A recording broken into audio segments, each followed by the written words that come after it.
प्रयास कर रहे हैं। अब बात रह गई कि अब ईश्वर सत्संग को ले जाना जरूरी है कि सीने कैसे। ये तो हुआ बाहरी परिचय। कबीर साहब का जैसे फोटो है, युवावस्था का फोटो है, बालक जब थे 11 साल का बालक, 5 साल का बालक, वो भी फोटो है, जवानी का भी फोटो है और बुढ़ापा का भी फोटो है। क्या फोटो में जैसा हम देखते हैं, क्या मेरा कबीर साहब वैसा ही है क्या?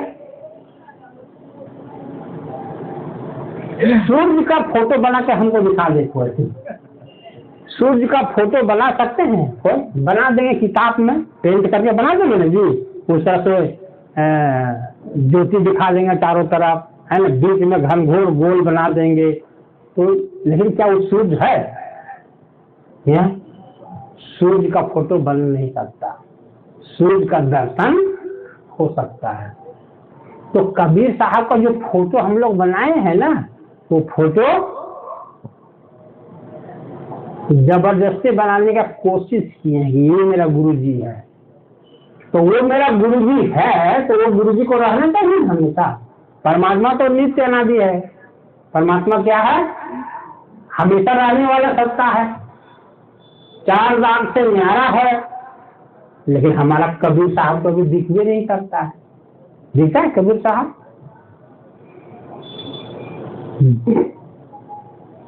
जिसको मीमा अपने गोद में माँ बन के खिलाई है और बाबा नीरू अपने कंधे पर बिठाए हैं, वो बालक अभी हमको कहाँ नहीं दिख रहा। तो वह न रूप था, वह ज्ञान देने के लिए था, लेकिन वह सूर्य के जैसा है। सूर्य के जैसा, जैसे आसमान में सूर्य है, ठीक उसी तरह से है। यह भी कहने में संकोच नहीं है कि ऐसे ऐसे 1000 सूर्य एक साथ उग जाएंगे तो हम लोग सूर्य की गणना नहीं कर सकेंगे। 1000 एक जगह पर उग जाएंगे तो क्या बस सबका ज्योति एक ही मिल जाएगा, वो एक ही फिर दिखेगा अनंत प्रकाश, उस 1000 नहीं गिन पाएंगे। लेकिन यहाँ तो संतों ने जो अनुभव किया है, क्या कहा है? अनंत सूर्य, अनंत सूर्य की बात कहा है। तो सदगुरु कबीर साहब का जो अस्तित्व है सो अनंत सूर्य एक साथ आसमान में उर्जा है, उतना विशाल अद्भुत उनका अस्तित्व है। अब बात लग गया कि ये अस्तित्व जो सूर्य का है, चेहरा, सौंदर्य, इसमें क्या है? ये तो हमको सुख के साथ दुख भी देता है। सुबह सुबह बहुत सुख लगता है, लेकिन दोपहर में वही, अरे अभी तो मैं ही कहा कि हमको फैन लगा दो भाई, गर्मी लग रहा था, क्योंकि मैं दूध पिया वहाँ 1 गिलास खरीद कर देवी पिला दी है। तो ये जो सूर्य है सुबह में शीतल होता है, लेकिन दोपहर में ये अपना असली रूप दुनिया को दिखा देता है। अब ऐसा भी सूर्य मेरे कबीर साहब नहीं है। समझाने के लिए आप लोगों को मैं सूर्य की उपमा देके समझाना चाहता हूँ। सूर्य, हमारा जो सूर्य है वो शीतल है, शीतल, और हर एक शीतल वस्तु बहुत जीवों को अच्छा लगता है, जीवों को अपने ओर आकर्षित करता है, जीवों को अपने अंदर खींचता है अपनी ओर।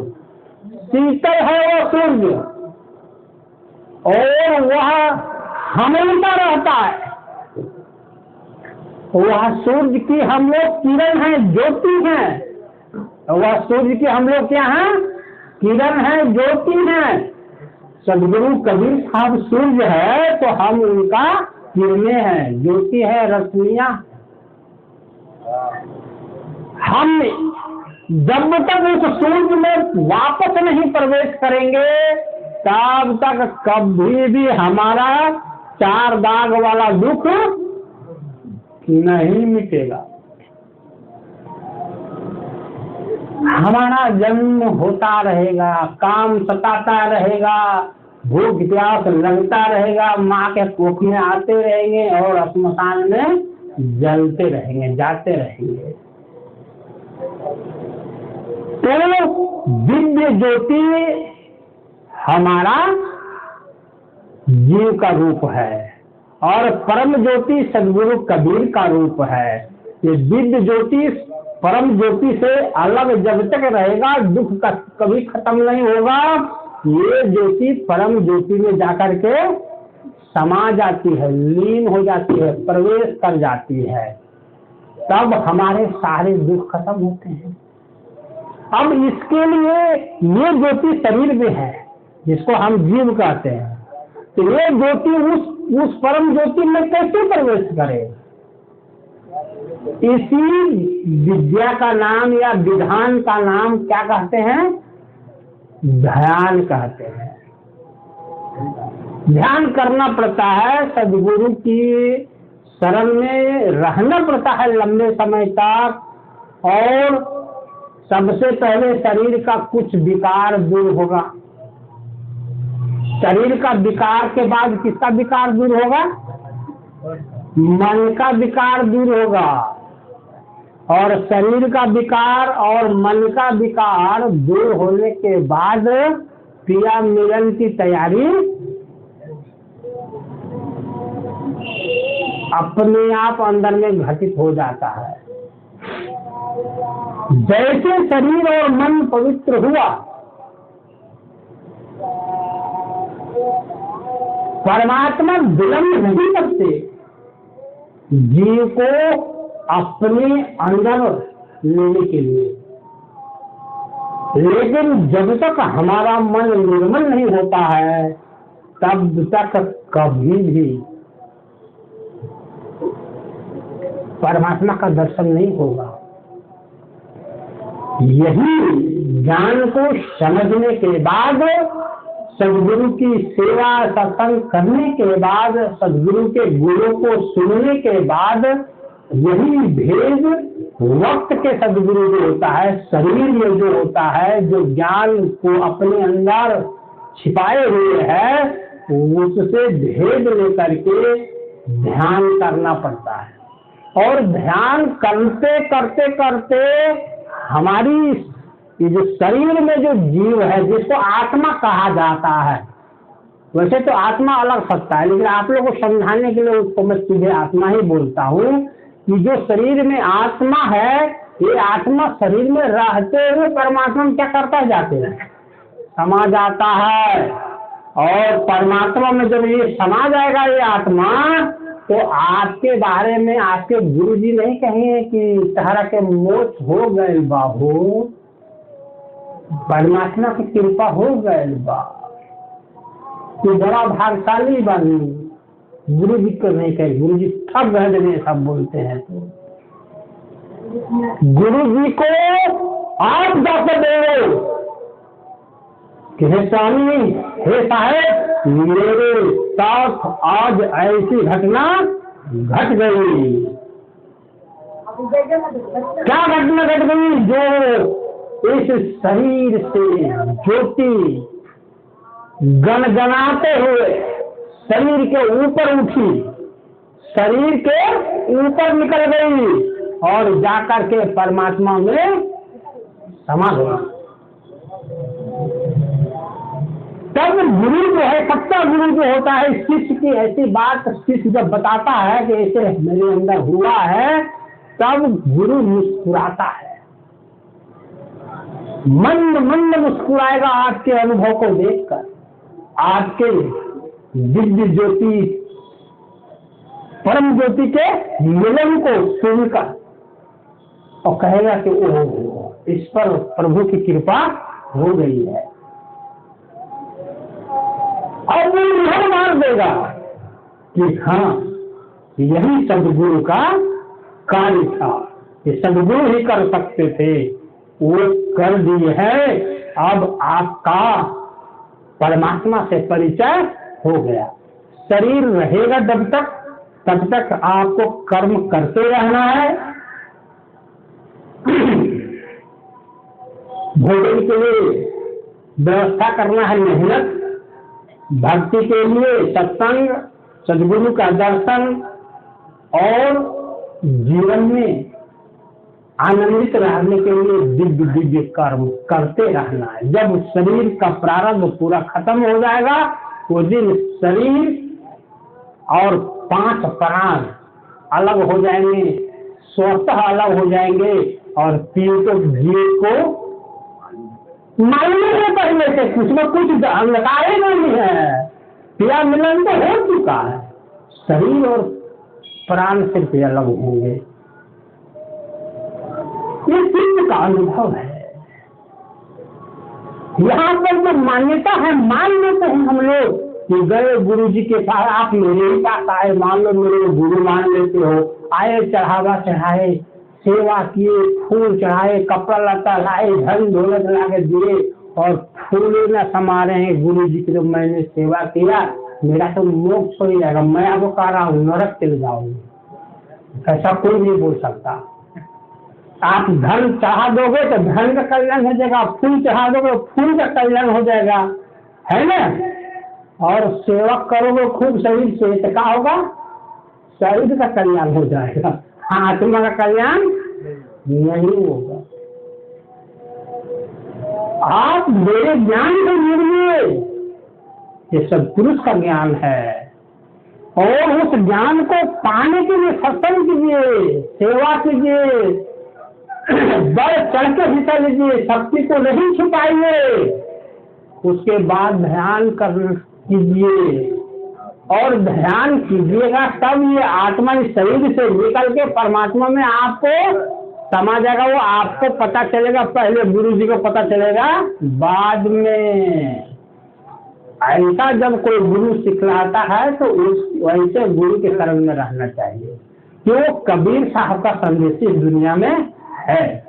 वो धन बटोरने के लिए नहीं आया, वो बहुत बड़ा महल किला बनाने के लिए नहीं आया, महंगी महंगी गाड़ियों पर चढ़ने के लिए नहीं आया है, वो महंगे कपड़ा पहनने के लिए नहीं आया, शिष्यों की कमाई से, धन से, दान से। वो सिर्फ परमात्मा का संदेश देने के लिए आया है। ऐसा गुरु मिलता है तो उसके शरण में रहिए लंबे समय तक, अवश्य कल्याण होगा। और आपकी भक्ति यदि जीवन में फलित नहीं हुआ तो अंतिम क्षण में भी इस शरीर में विस्फोट कर देगा, लेकिन वो कर देगा। आपके मैं को नष्ट कर देगा, लेकिन कर देगा, वो समर्थ पुरुष है। आपको बोध हो जाएगा कि सदगुरु खेल गया हमारे जीवन में अंतिम समय में भी, और अपने घर में, परिवार में, बच्चों में कह के जाओगे कि देखो इतना दिन की सेवा आज काम आया। क्योंकि ये जो मन है ना, ये बहुत विशाल, बहुत गंभीर, जितना विशाल परमात्मा है, जितना गंभीर परमात्मा है, जितना रहस्यमय परमात्मा है, जितना ताकतवर परमात्मा है, उसके बदले में उतना ही उल्टा ये भी मन भी है महाराज। मन कोई साधारण चीज है। मन को जिसने भी नियंत्रण करने गया, मन को जिसने भी पकड़ने के लिए गया, उसको ऐसा पटका है ना कि वो कभी उठ भी नहीं पाया है। उठ नहीं, तभी साहब कहा सिद्ध शांत देवा दिलो, सिद्ध शांत देवा दिलो, 5 शब्द में अटके और मुद्रा साधी रहे घट भीतर तिलौधे में लटके। औंधे में लटके मतलब उल्टा, उल्टा लटके। उल्टा कहाँ लटकता है मनुष्य? माँ के पेट में। और ये भरत ऋषि जैसे महापुरुष चैतन्यत्व को प्राप्त किया हुआ व्यक्ति हिरण का शरीर धारण करके हिरनी के पेट में चला गया। तो आप भरत ऋषि को जैसा हो पाएंगे? जब भरत ऐसा हो गया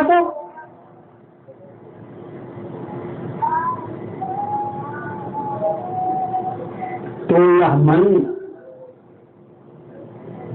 मन को समझना होगा।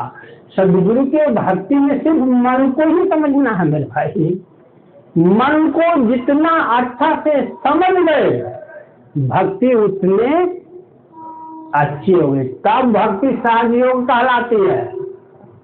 मन को समझे बगैर कोई भी भक्ति करने लगेगा तो वो क्या है, वो सहज योग नहीं, वो क्या है, हठ योग है, कठिन योग है, दुर्लभ योग है। मन को समझना है। आज तक दुनिया में कोई साधु महात्मा इस बात को बोलता, मन को समझना है, सब लोग बोलता है, लेकिन मन कैसे उत्पन्न हो गया जी? इसकी क्या आवश्यकता है? बोला है कोई? किताबों में लिखा है क्या? पूरा स्वर वेद पढ़ो, साहब की सारी वाणी को पढ़ो, नानक बाबा के ग्रंथों को पढ़ो, वेदों को पढ़ो, मन की क्या आवश्यकता है इसके बारे में किसने लिखा?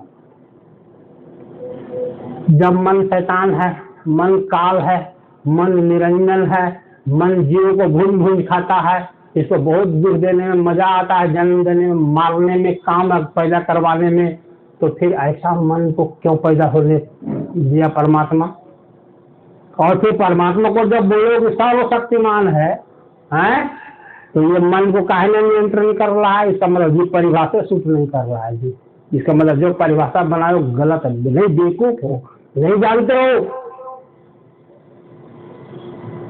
इस विषय को कोई छुआ ही नहीं, और सुने कहां से?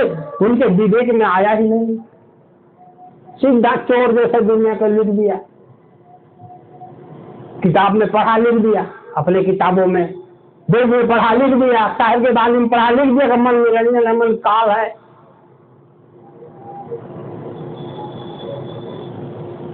तो परमात्मा की अल्पज्ञता पर पूरा प्रश्नवाचक चिन्ह लगता है कि तुम सर्वशक्तिमान हो, तो फिर ये मन आपके सामने इतना ताकतवर कैसे बना हुआ?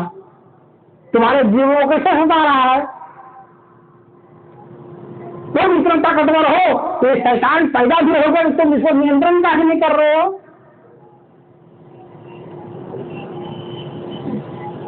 तो असली बात ये मन शैतान नहीं है, असली बात ये मन हैवान नहीं है, असली बात ये मन साधु भी नहीं है, असली बात ये मन कामी क्रोधी भोगी भी नहीं है, असली बात ये मन दयालु भी नहीं है। तो फिर है क्या? ये मन है क्या मेरे भाई? सूर्य की किरणों को ऊपर उड़ते हुए देखे हैं? जहाँ पर सूर्य है उसके किरणें उसको ऊपर उड़ते हुए देखे हैं जी? देखे हैं विपिन बाबू? कहाँ आते हुए देखे हैं? पृथ्वी पर। बस हो गया। अब समझ जाइए कि मन क्या है सर। मन जब आत्मा से प्रकट होता है ना, तो कहाँ दौड़ता है? वो नीचे दौड़ता है। उसका ऑटोमेटिक स्वभाव है, इसका स्वभाव कोई बनाता नहीं है। तो अर्धगामी है, ऊर्ध्वगामी नहीं है। और अर्ध में क्या है? सुंदरी है, सुंदरा है, कनक है, कामनी है, भोग है, भोजन है, यश है, कीर्ति है। समझ में आ रहा है कि नहीं? पद है, प्रतिष्ठा है, मान है, सम्मान है, जो भी दुनिया में है वो अर्ध में है। तो जब वो अपने बाप के पेट से उतरता है तो कहाँ पर उतरता है? जहाँ पर सारा चीज जितना तो गिना दिए, तो इसके ऊपर चलेगा क्या चीज? यही सब चीज में चले जाएगा। अब कहे वो उतरता ही काहे है? तो काहे उतरता है फिर वहां? वो परमात्मा काहे में रोकता है? ये सब भी तेल नहीं चला पाया आज तक सृष्टि में। बहुत बारीक बातें हैं सब चीज। सारा वेद को ठोंगा बना करके और उसमें चिड़िया के साथ बेच दीजिए, कोई काम का नहीं है। सारा ग्रंथ संसार में जितना है सबको ठोंगा बना दीजिए और हलवा दीजिए, दिखाई देते जाके। ये कोई काम का किताब नहीं है गुरु के बिना। ये मन काहे उतरता है सूर्य से परमात्मा से नीचे, वही काहे नहीं रोका जाता है। अच्छा, सूर्य अपनी किरणें को आने से वही रोक देगा, दुनिया क्या होगा बताइए, क्या होगा जी? अरे अंधेरा ही अंधेरा दुनिया रहेगा। माँ के पेट में जो बच्चा बढ़ रहा है ना, वो बढ़ना बंद हो जाएगा। जो बीज लगाए हैं ना मट्टी में खेत में, वो क्या होगा? पेड़े नहीं बनेगा। घास लगाएंगे ना, वो बढ़ नहीं करेगा।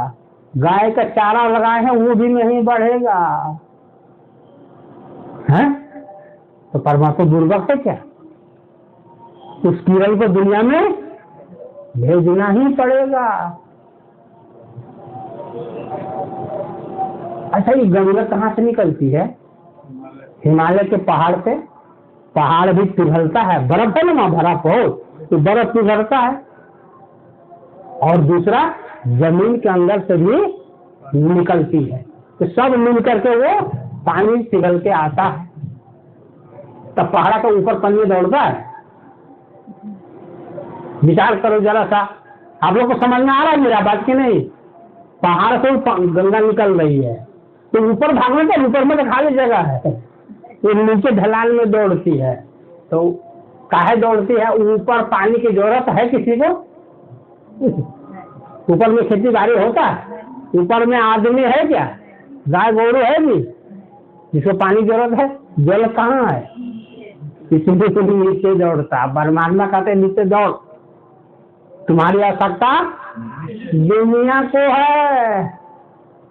इसीलिए ये परमात्मा की ज्योति है मन। क्या है? परमात्मा की क्या है? ज्योति है मन। उस मन रूपी ज्योति के बिना दुनिया का कोई काम नहीं होगा। संसार की कोई उत्पत्ति नहीं होगी, कोई सृष्टि नहीं होगा, कोई पालन नहीं होगा, न कोई उगेगा न कोई डूबेगा। संसार परमात्मा की शक्ति है, वो मन, ये शैतान नहीं है मेरे भाई। ये बहुत बड़ी चीज है दुनिया के लिए। परमात्मा के मर्जी से, परमात्मा के इच्छा से, परमात्मा के सहमति से ये दुनिया में उतरता है, परमात्मा के गर्भ से, सूर्य के अस्तित्व से। ये बड़ी काम की चीज है मेरे भाई। ये जो भी चाहता है हासिल करना, हासिल करके रहता है। बस अब करना क्या है? ये अपने मर्जी से जब परमात्मा से बाहर निकलता है, ये तो सदगुरु से या ईश्वर से जब बाहर निकलता है ज्योति के रूप में, तो संसार में अपने दौड़ने लगता है, दौड़ाना नहीं पड़ता है, और संसार में रमने लगता है। संसार के सारे कर्म में ये लीन होने लगता है। ये अपने मर्जी से परमात्मा की ओर नहीं जाता है। समझाने के बाद भी नहीं जाएगा कुछ दिन तक, क्योंकि इसको तो रस लग गया इधर। ये दुनिया के सुख में ये रम गया। जब ये मन उलट गया, यह ज्योति उलट गई, सूर्य से ज्योति निकला और पृथ्वी पर आया, और पृथ्वी से उलट के फिर ऊपर चढ़ने लगा, तो फिर पिया मिलन में कोई इसको बाधा नहीं बन सकता। बीच में चटनी कर देगा बाधा बनने वाला को।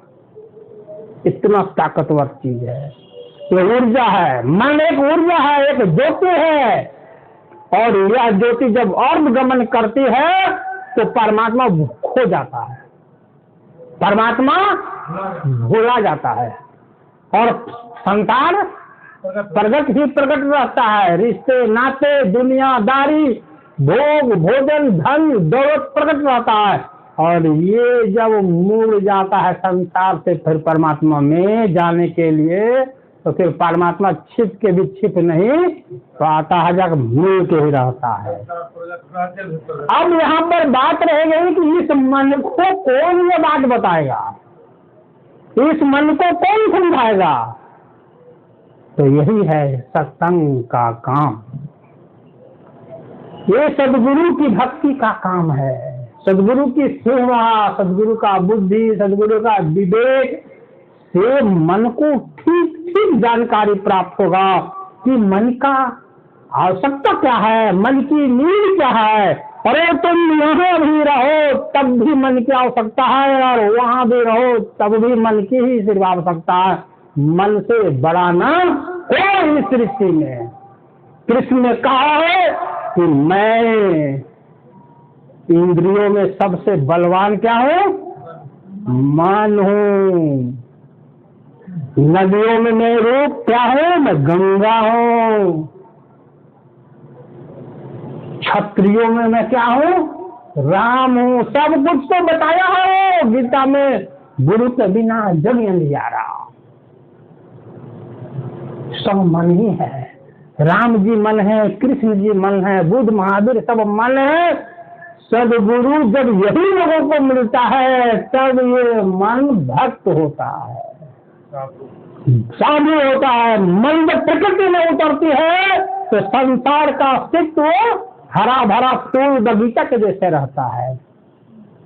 और जब मन एक परमात्मा को चढ़ने लगता है तब ये मन भक्त राज हो जाता है, परमात्मा सदृश हो जाता है। परमात्मा में प्रवेश करके तो मन की क्या आवश्यकता है समझ में आया आप लोगों को? मन फिजूल चीज है क्या? मन क्यों नहीं परमात्मा वहीं पर आने से रोक दिया, समझ में आया? रोक देगा तब क्या होगा? तो सदगुरु क्या करते हैं इस दुनिया में आकर के कि मन के दोनों रूप को आपके सामने आपको बता देते हैं कि मन के बगैर यह संसार का कोई भी विकास नहीं हो सकता, और मन के बगैर उस परमात्मा का अस्तित्व की जानकारी भी किसी को नहीं हो सकती है। मन के बगैर न सृष्टि चल सकता है, न मन के बगैर क्रिया का मिलन हो सकता है, ईश्वर का मिलन हो सकता है। ये बहुत बड़ी कड़ी है प्रकृति से मिलने का और परमात्मा से फिर मिलने का, प्रकृति को जानने का और परमात्मा को जानने का। जीता जागता प्रमाण सूर्य और सूर्य की किरणें, सूर्य और सूर्य की ज्योति। अब हम लोग कहेंगे कि गंगा, हिमालय का जो भाग है और वहां से वो बर्फ पिघलता है और वहां से जल भी निकलता है धरती से, उसकी धारा भी प्रकट होती है। तो गंगा का अस्तित्व बहुत विशाल होता है। तो विशाल होने से कुछ लोग डूब के भी मरते हैं गंगा में, कुछ पशु पक्षी मरता है, कुछ हमारा खेत खलिहान भी क्या होता है खराब हो जाता है भाई, जलमग्न हो जाता है। और गंगा कितना एरिया में कवर की है, हमको लगता है कि उतना जमीन रहे तो कितना और खेती होगा। तो इस दृष्टि से देखेगा तो गंगा बहुत क्या है बिपिन बाबू, नुकसानदेह है। लेकिन गंगा कितना लाभदायक देह है आप देखते हैं कि नहीं? गंगा के बिना कोई काम होगा मनुष्य को क्या? जल के बिना होगा? तो दोनों गुण है इसमें। तो आप गुरु से सीख ले लीजिए कि कौन गुण हमको पकड़ना है। आप कहोगे गंगा भगवान को वही कहानी उत्पन्न होने से रोक दिया, तो भगवान गुरुवत है क्या जो रोक देगा?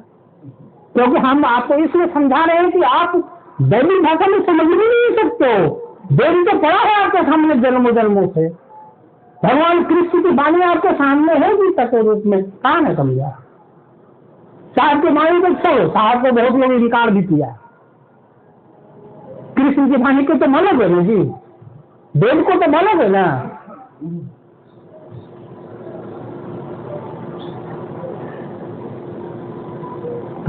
गंगा के बगैर मतलब जल के बगैर ये संसार का अस्तित्व नहीं रह सकता।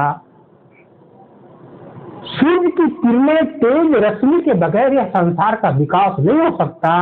ये बहुत बेसिक वस्तु है संसार के विकास के लिए। ठीक उसी तरह से परमात्मा से जो उत्पन्न होने वाला मन है उसके बगैर संसार भी नहीं चल सकता और आप परमात्मा को भी नहीं जान सकते हैं। ये धारा है, परमात्मा की शक्ति है। बस इसमें अंतर इतना है कि जिधर दौड़ता है उधर ही दौड़ता रहता है और उधर का ही ज्ञान इसको होता रहता है, उसी को समझते रहता है और उसी में ये क्या रहता है, रमा हुआ रहता है। उसके आगे समझ नहीं पाता है कि आगे और कुछ हो सकता है क्या। जैसे ये 5 ज्ञान इंद्रियां, 5 कर्म इंद्रियां, कोई क्या करता है, संचालन करता है। और 10 कर्म इंद्रियां, 5 ज्ञान इंद्रियां, 5 कर्म इंद्रियां से क्या मिलता है, रस, रूप, गंध, शब्द और स्पर्श। ये 5 रस में पूरा दुनिया, कोई इसका 6वां नहीं है जी। रस जीभा से स्वाद, जीभा से स्वाद नहीं मिलता है। अच्छा या बुरा खाना का जानकारी जीभे ने बताता है। और रूप का ज्ञान कैसे होता है, आंख से। शब्द का ज्ञान कान से। और अच्छा है या बुरा है, अच्छा महक है या खराब महक, इसका ज्ञान नाक से। और ये मुलायम है कि हार्ड है कि कठोर है, ये कौन बताता है, तो क्या बताता है। तो रस, रूप, गंध, शब्द, स्पर्श, ये 5 में ही पूरी दुनिया क्या है, 5 से आगे नहीं। चाहे धनवान हो तो वो भी 5 में है और निर्धन है वह भी 5 में है, 6वां कोई चीज नहीं है।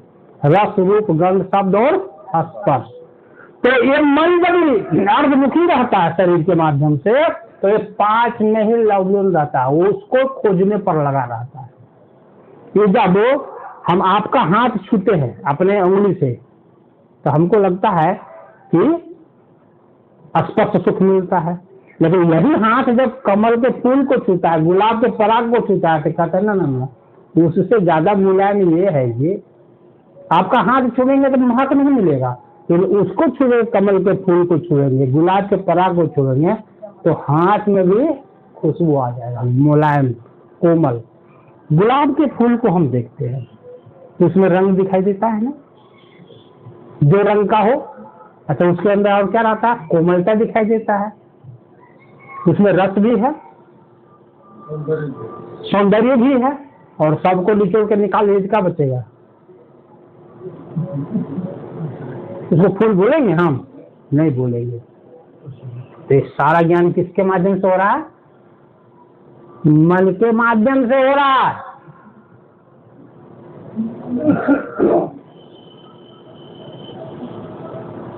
जब सदगुरु आपको विवेक देते हैं कि यह तो रस, रूप, गंध, शब्द, स्पर्श जो है ये संसार के 5 तत्व में है। संसार में 5 तत्व है ना, तो हमारा शरीर में भी 5 तत्व है। शरीर में आग है, ये सब लोग बोल सकते हैं, गवाह है। शरीर में आग है कि नहीं, कि कोई ऐसा इसमें है कि जो बोल दीजिएगा आग नहीं है। शरीर में आग है मेरे भाई, तब तो खाना पेट में जठर अग्नि में खाना पकता है। जठर अग्नि वहां पर पहले से तैयार रहती है, भोजन गया वो सुखा के वो पका डालता है। शरीर में पानी है कि नहीं, कोई बोल सकते हैं कि पानी नहीं है। शरीर में हवा है कि नहीं, कोई बोल सकते हैं हवा नहीं है। शरीर में मिट्टी है कि बोल सकते हैं कि नहीं है।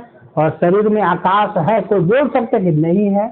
आकाश मतलब जो ऊपर में दिखता है वो आकाश नहीं है, वहां है ही नहीं कुछ, वहां आप जाओगे तो और ऊपर दिखेगा, वहां ऊपर जाओगे तो और ऊपर दिखेगा।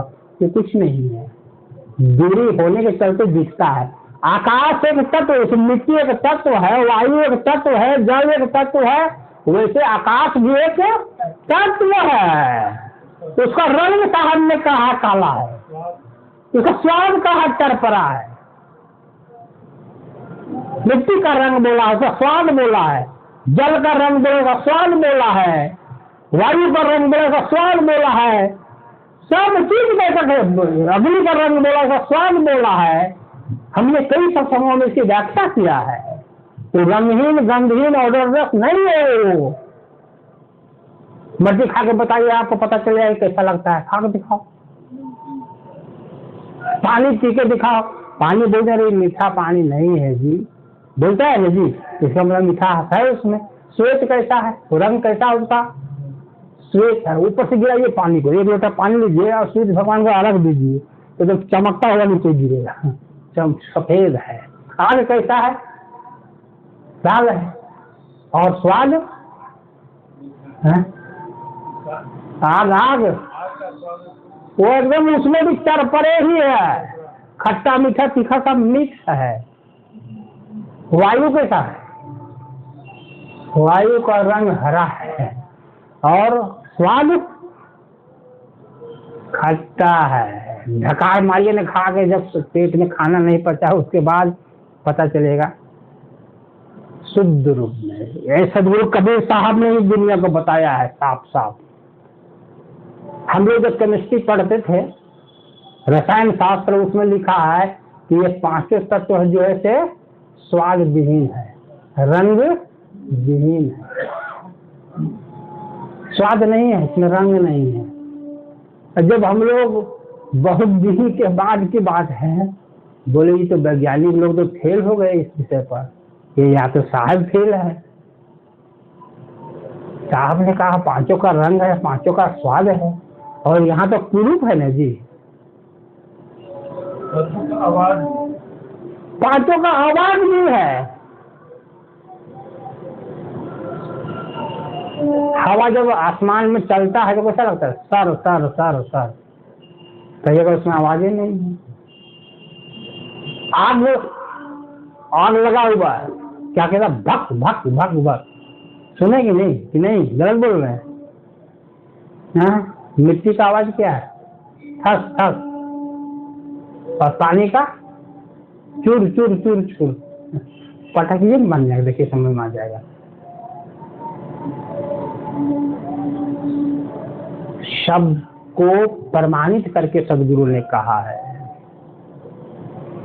तो मैं क्या कह रहा था कि यह मन जितना परमात्मा की आवश्यकता है इस दुनिया को, ठीक उतना ही आवश्यकता मन का भी है। मन फिजूल चीज नहीं है। परमात्मा के बाद दुनिया में कोई वस्तु है तो वह मन है जानने के लायक। मन में यदि एक चीज गड़बड़ है, गड़बड़ क्या है कि यदि ये सदगुरु के शरण में नहीं है तो ये मन सांसारिक हरकत में हमेशा दौड़ प्रयासरत रहता है। ऐसा नहीं भटकता, प्रयासरत रहता, नया से नया सुख खोजता है। जैसे इसको स्पर्श सुख की बहुत अभिलाषा है, हैं? अरे मैं गाल में गाल क्यों चूमते हैं, सुख मिलता है ना। जैसे बच्चे का गाल को चूम लेते हैं, चूमते हैं कि नहीं, सुख मिलता है, बच्चा भी चूम लेता है, सुख मिलता है, उसको स्पर्श सुख मिलता है। तो उसमें वो कलाकारी करेगा और गहरा सुख खोजेगा। स्वाद है, हम लोग काहे कहते हैं कि सप्ताह में महीना में एक बार 5 स्टार होटल में खाते, क्योंकि घर का स्वाद से उसका स्वाद। आप पनीर बनाओ, पालक पनीर बना दो, है ना, और आप 5 स्टार होटल का पालक पनीर खाओ, आपका जो जितने मसाला है डाले हैं उसका कंपोजिशन कम ज्यादा होगा, स्वाद के अनुकूल नहीं रहेगा। और उसका एक चीज भी कम ज्यादा नहीं डालेगा। कितना पकाना चाहिए, कितना मात्रा में घी डालना चाहिए, क्या डालना चाहिए, वो सब परिमाण के साथ डालेगा। उसको खाइएगा तो चुंबक के साथ जीभ को स्वाद लगेगा। तो वो मन इसी में लवलीन रहेगा। गुरु के बगैर यदि मन है तो इसी में लवलीन रहेगा, आविष्कार करता रहेगा रस रूप गंध शब्द में, और अच्छा से अच्छा सुख हमको मिलता रहे। सुख सौंदर्य, देखिए मन कितना कलाकार है। आज से 200 वर्ष के पहले चले दुबई, देखे इतिहास, दुबई क्या था? रेत से भरा हुआ क्या था वो? मरुस्थल था जी। लेकिन आज जाकर देखो, क्या देखेंगे अभी आप? अरे रोड पर सोने की कार चलती है, वहां पर देख लो, सोने की कार में चलते हैं। वो जो बेसिन रहता है ना घरों में, और पैन रहता है लेटिन बैठने वाला, वो सब सोने के बनाया है, मरुस्थल में बना दिया है। क्या इससे क्या सौंदर्य है? ये किसकी खोज है? ये मन का खोज है। मन बहुत शक्तिशाली है, मन से बड़ा इस ब्रह्मांड में कोई नहीं। आप बता सकते हैं कि जब ये रस रूप गंध शब्द स्पर्श जो 5 सुख है सृष्टि में, इसको जो अभी उपस्थित है उससे फिर न्यारा अनूठा ये मन पैदा कर लेता, खोज लेता है, कर लेता है कि नहीं? अच्छा, मकई खाए हैं कि नहीं आप लोग? मकई का हलवा घट्टा खाए हैं आप लोग हैं? लेकिन आज के मकई कैसा है जी? अरे उसको हम लोग खाते हैं कॉर्न फ्लेक्स को, मकई का उसको खुशबू नहीं है, बहुत मीठा अच्छा खुशबू है। ये किसका विकास किया हुआ है? समझ आ गया? पहले जमाना में मकई गरीबों का भोजन था, और अभी किसका भोजन है? कि अभी कॉर्न फ्लेक्स आ गया, उसको खुशबू दिया निकाल। बेंगलोर में मकई का रोटी, बाजरे का रोटी, ज्वारी का रोटी, मड़ुआ इधर बोलते हैं ना, मड़ुआ का रोटी 6 महीना के बुकिंग पहले करना पड़ रहा है।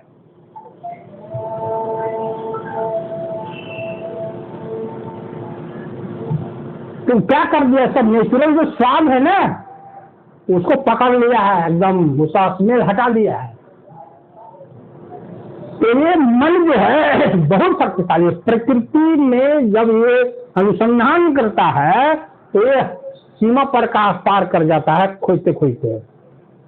तब बताइए कि जब ये परमात्मा में अनुसंधान करने लगे तो ये क्या कर लेगा? इसलिए या तो परमात्मा या तो प्रकृति, दोनों के सुखों को ठीक ठीक आकलन करने वाला, अनुसंधान करने वाला और आपके हाथों में दिखा देने वाला का काम कौन है दुनिया में? मन है, मन। लेकिन ये गुरु के बगैर मन का ज्ञान किसी को नहीं होगा। गुरु का मतलब ये नहीं है जाइए और साष्टांग दंडवत दीजिए, जाइए उनको भोजन करा दीजिए, सिर पर हाथ दे दीजिए, खुश आप। ऐसा कुछ नहीं होता, तभी आपका ज्ञान नहीं होगा, विकास आपका नहीं होगा। आपको एक एक गुरु का मतलब होता है कि प्रकृति और परमात्मा दोनों का क्या होता है? वैज्ञानिक होता है। मातंत्र को समझेगा ही नहीं यहाँ पर, वैज्ञानिक होता है। वो लंगोटा पहन के चला गया काशी, उसको गुरु नहीं कहते। तिलक लगा के चला गया, गंगा जी में बैठ गया, उसको गुरु नहीं कहते। मन ठीक ठीक मन की शक्ति को वो जानता है, और वो भी जानता है कि इतना मन में शक्ति है, इसको कहाँ लगाऊं, इसको हम कहाँ लगाऊं इस मन को। इसलिए साहब ने कहा कि जगम पंथ पर मन गया। तब कहा कि अरे पगलो, मन तो परमात्मा में पहुंचता ही नहीं, वापस आ जाता है, बीच रास्ता से नीचे गिर जाता है। साहब का अगम पंथ पर मन गया, सूरत भई अगवान, और तहाँ कबीरा मरी रहा बेहद के मैदान। हद जहाँ 5 तत्व है उसको हद कहते हैं, जहाँ 5 तत्व है ही नहीं वहाँ बेहद कहते हैं।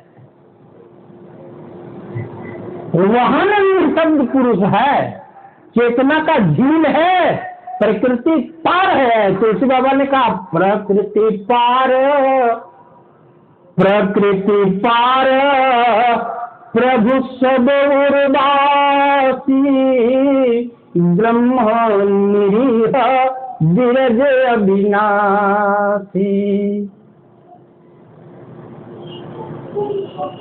गो गोचर जहाँ अगमन जाई, सो सब माया जानहु भाई।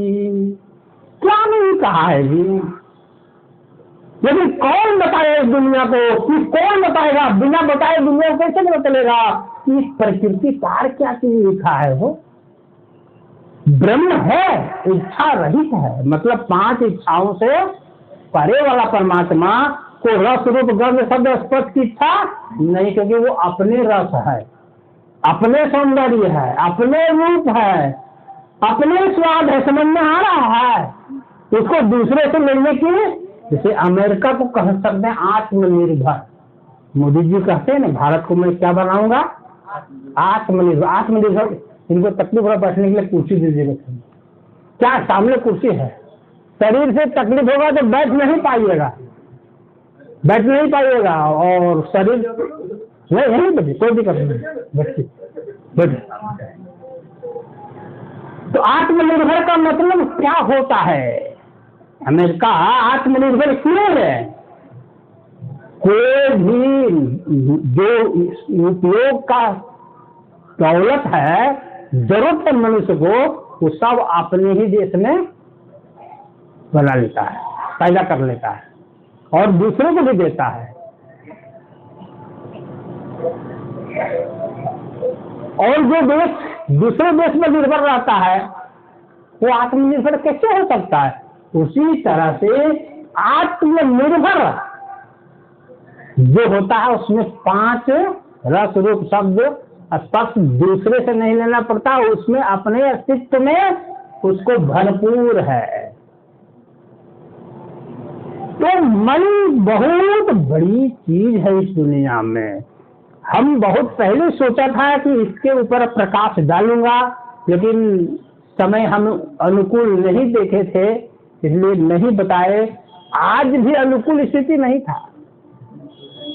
इस चीज को मुझे और बार उजागर करना पड़ेगा कि यही देश है ज्ञान का। मन नहीं है शैतान, मन नहीं है निरंजन, मन नहीं है काल। मन के बगैर न यहाँ ठीक रहेगा न वहाँ ठीक रहेगा। अंतर क्या है कि मन को सिर्फ गुरु के साथ रखना पड़ेगा, तो यहाँ भी कुशल और वहाँ भी कुशल।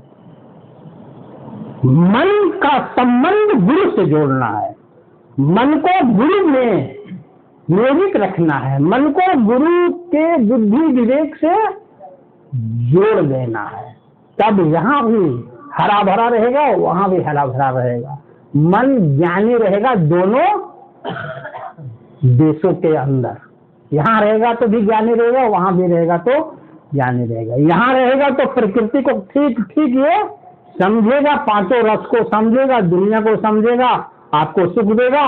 और यहाँ से मुड़ के परमात्मा में गया तो परमात्मा में 3 शक्तियां हैं। चेतना उभिया उल्लंघनी, चेतना उभिया उल्लंघनी, और 7 सुरतियां हैं। इसका ज्ञान यही करवाता है। स्वाति, सहजा, अंकुरा, सिंधु, सरवना, सुलीला, सुदया, कोई इसका नाम तक नहीं जानता दुनिया में, किसी को पता नहीं है, कोई ग्रंथ में लिखा ही नहीं है। इसलिए मैं कहता हूँ कि ज्ञान ग्रंथ में नहीं होता, ज्ञान गुरु के आत्मा में होता, वेद बाहर में नहीं होता, वेद का आत्मा में होता, गुरु के आत्मा में। उसको स्वसम वेद कहते हैं, स्व कहते हैं आत्मा को, वेद कहते हैं ज्ञान को। आत्मा में ज्ञान रहता है, किताब में नहीं।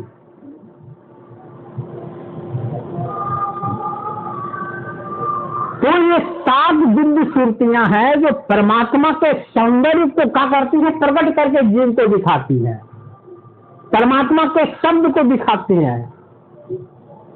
परमात्मा में विज्ञान को अंकुरित करती हैं, समझ रहे हैं। ये सब काम दिव्य सुरतियां की हैं, और ये दिव्य सुरतियों का परिचय कौन कराएगा? यही बादशाह, यही मन जब परमात्मा में मुड़ जाएगा तब प्रवेश कर जाएगा तब। में लिखा था कि माई में दोनों किसी को भाष्य करने नहीं आया है दुनिया में।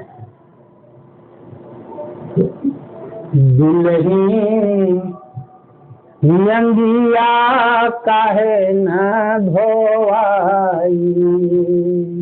अभी जो गंगा में स्नान किए ना बहुत लोग, पवित्र कोई हुआ गया? जो भी आया घर बोला मैं बहुत थक गया, बोला मुझे खाना भी बढ़िया से नहीं मिला, आने जाने में बहुत परेशानी में हुआ, और गंगा जी को क्या गंगा जी धोएगी? हम लोगों को गंगे को मैल कर दिया ये लोग, सब लोग जाके किनारे में देख का ये ना। तो साहेब ने कहा दुल्हन किसको कहा? आपको दुल्हन कहा कि हमको दूल्हा कहा क्या? अरे उस मन को बोल रहा, रे मन, ये मन ही है दूल्हा दुल्हन। स्त्री के शरीर में मन ही दुल्हन है, और पुरुष के शरीर में मन ही दूल्हा है। ये मन जब तक गुरु की शरण में नहीं आएगा तब तक इसके अंदर प्रकृति का जो नशा चढ़ा हुआ है वो कभी नहीं उतरेगा, और जब तक नहीं उतरेगा तब तक क्रिया मिलन की ओर अग्रसर होगा नहीं। हमारे ऋषि धर्म थे, हमारे मुनि धर्म थे, जिन्होंने गंगा के किनारे में अपनी कुटिया लगाए, वहां गंगा जी के निर्मल जल में स्नान करते थे सुबह शाम, और ध्यान किया करते थे, खिचड़ी बना के वही खाते थे। जो वहां शरण में जाता था उनको बुद्धि विवेक दिया जाता था। इसके लिए गंगा का जो भूमि है वो क्या है हमारे लिए? तो तीर्थ बन गई। लेकिन हम तो उसी में मगन हो गए, उतने में मगन हो गए। हमको सत्संग सुनाने वाला वहां कोई नहीं रहा, गंगा नहा के वापस आ रहे हैं। गंगा का प्रभाव इस दृष्टिकोण से है। चारों जो हमारे देश में 4 महाकुंभ होता है 4 भूमि में, इसका प्रभाव इस कारण से है। वहां गुरु विराजमान हो जाए, और आपको प्राचीन काल के गुरुओं ने जो ज्ञान वहां अपने शिष्यों को दिया है, उसके चलते गंगा मैया का प्रभाव 1000 गुना बढ़ गया।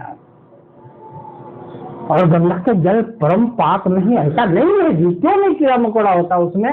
उसके पानी की बोतल में रखिए तो, क्योंकि वो तो शीतल जल है। कई जड़ी बूटी, कई खनिज से वो मिलते हुए आते हैं, उससे पानी में सब कुछ मिला हुआ है।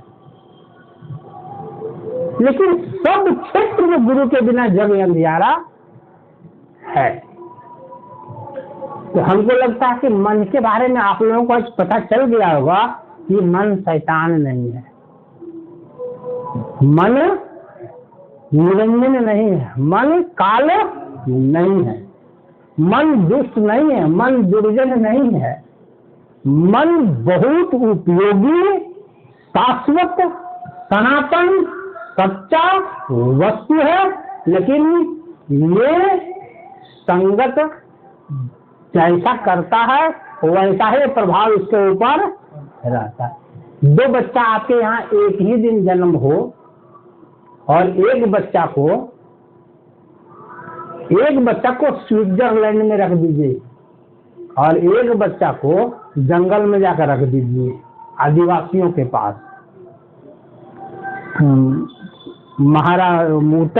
मध्य प्रदेश में वो है जगह पतालकोट, तो चारों तरफ पहाड़ है, बीच में समतल मैदान है, वहां के लोग वहीं पर रहता। सरकार सुख सुविधा देती है, नहीं लेना चाहता है। वहां के लोग वहीं शादी करता है, वहीं ब्याह करता है, वहीं पढ़ता लिखता है, वहीं संस्कृति सीखता है। एक बच्चा को वहां रख दीजिए और एक स्विट्जरलैंड में रख दीजिए, दोनों जवान होंगे, उसके बाद दोनों को जगह मिला दीजिए, तब क्या होगा? पतालकोट वाला बच्चा के ऊपर पूरा वहां के लोगों का गुण चढ़ जाएगा, और स्विट्जरलैंड वाला बच्चा के ऊपर वहां का वातावरण उसके ऊपर चढ़ जाएगा। दोनों में कोई तुलना नहीं रहेगी। बस यही हाल मन का है। मन जब प्रकृति में उतरता है ना तो पाताल कोट वाला बच्चा ऐसा हो जाता है, और जब मन परमात्मा में प्रवेश करता है तो स्विट्जरलैंड वाला बच्चा हो जाता है। क्लियर हुआ? तो गुरु के बिना जग अंधियारा। इसलिए गुरुओं को पूजो, गुरुओं की बंदगी करो, गुरुओं का आदेश सुनो। लेकिन जो जिसके पास मन का ज्ञान नहीं है, मन का समझ नहीं है, वो गुरु को कोई काम हमारा करने वाला नहीं। चाहे जितना बड़ा काहिन वो गुरु जी हो दुनिया में, मेरा तो कल्याण नहीं होने वाला। जो लोभी है, जो भोगी है स्वयं, जिसको पद की लालसा है, जिसको कुर्सी की लालसा है, जिसको धन की लालसा है, ऐसे गुरु, मन का गुरु तो नहीं हो सकता। धन की आवश्यकता हर जगह है, धन के बिना दुनिया नहीं चलेगा, इसको इनकार नहीं किया जा सकता है। लेकिन आप इसको समझिए नहीं से, धन की उतनी ही आवश्यकता है। मन को वैज्ञानिक बनाने का काम, मन के सारे विकार को समाप्त करने का, दूर करने का काम का पूरा अधिकार कहिए, ज्ञान कहिए, बुद्धि कहिए, सिर्फ सदगुरु को है। कच्चे लोग जब भी मन को समझाने गए हैं, उसी को ये मन का किया है, समझा दिया है। आप इस दुनिया के सारे इतिहास देखिए, गोरख बाबा को देखिए, इसको मन खूब बढ़िया समझा दिया उल्टी। शिव जी को देखिए, खूब बढ़िया मन का किया। एक की बात नहीं कहता हूँ, दुनिया में सबको ये मन जो है ना तो उल्टी पटक मारा जो इसको समझाने गया।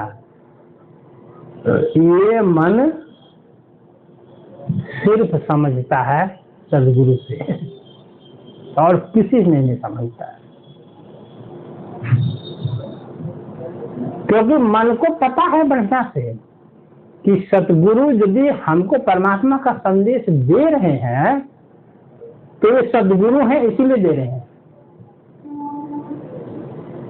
इनको पता है सदगुरुदेव को कि हम हैं कहाँ, हम कहाँ हैं, पाताल कोट में, और पाताल कोट में सीमित सुख है, क्योंकि यहाँ सरकार का कोई योजना नहीं है, बिजली है ही नहीं, खेती बाड़ी का पूरा वैज्ञानिक टेक्नोलॉजी है ही नहीं, पढ़ाई लिखाई का व्यवस्था है ही नहीं है, टेलीग्राम, टेली न्यूज, टीवी, कुछ दुनिया का यहाँ ज्ञान संदेशा न्यूज आता ही नहीं है, बड़े बड़े स्कूल कॉलेज है ही नहीं है, बहुत बुद्धिमान व्यक्ति यहाँ है ही नहीं है।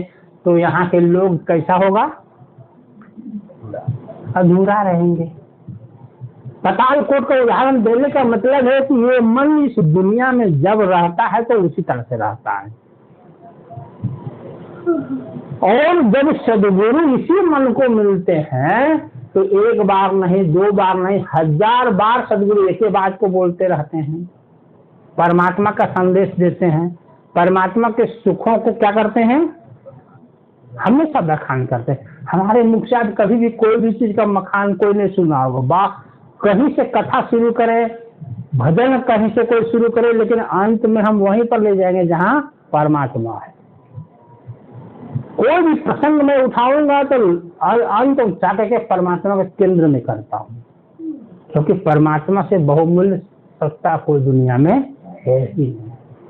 सब कुछ जान जाइए, सब सुख आपके पास उपलब्ध हो जाए, लेकिन परमात्मा आपको नहीं मिला, परमात्मा का अनुभव नहीं हुआ, परमात्मा का सौंदर्य का बोध नहीं हुआ, तो सारा सुख मृत्यु काल में बदल जाता है दुख में।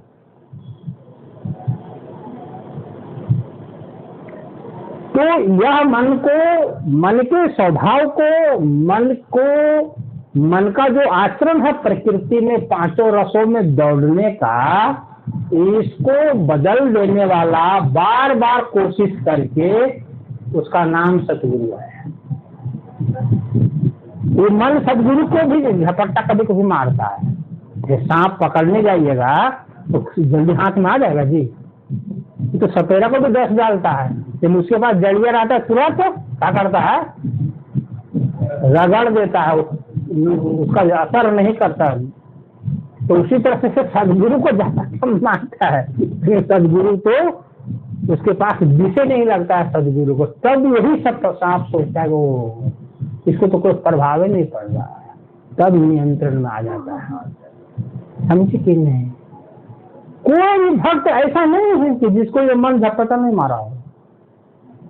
और यदि कोई कच्चे लोग होते हैं जिसका गुरु भी कच्चा है तो उसको झपट्टा मारा, वो गुरु को बस त्याग दिया और भाग दिए जाकर, क्यों वो भागा तो बस गया बेटा, वो भाग ले रह गया।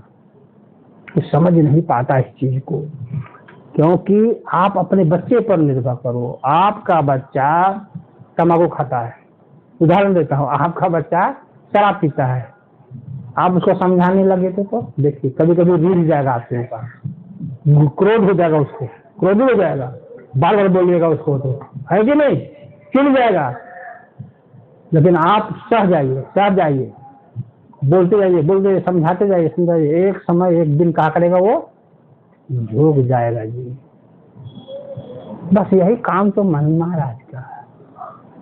यही मन कहेगा, जब अगम पंथ पर चलेगा और वहां पहुंच जाएगा तो ये मन कहता है कि हमारे बारे में कहा गया है कि